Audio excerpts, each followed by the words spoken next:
Pada kesempatan kali ini, saya akan menjelaskan tentang pengertian Pancasila sebagai dasar paradigma pembangunan ekonomi Indonesia.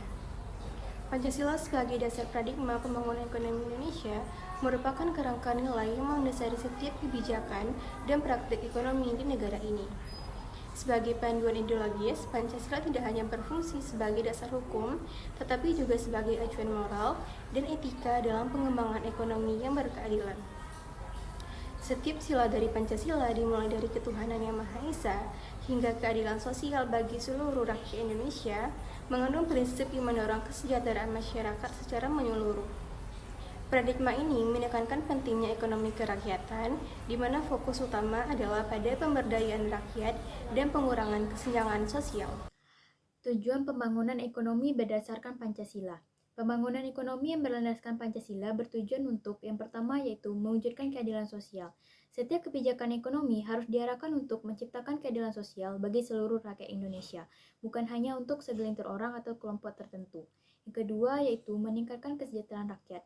Fokus utama dari pembangunan ekonomi adalah meningkatkan taraf hidup masyarakat melalui penciptaan lapangan kerja, pemerataan kemiskinan, dan pemerataan hasil pembangunan.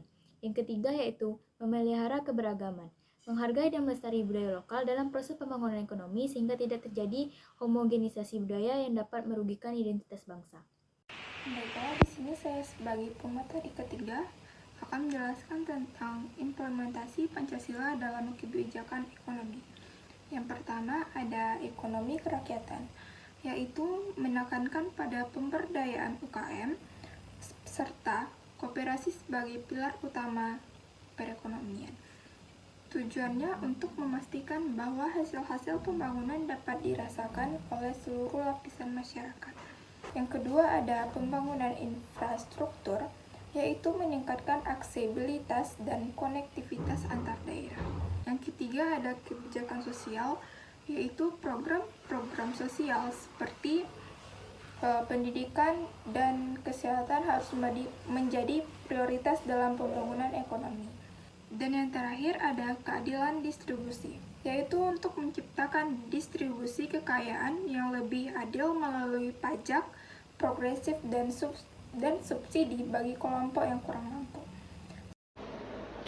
Selanjutnya, saya akan membahas mengenai tantangan dalam menerapkan Pancasila.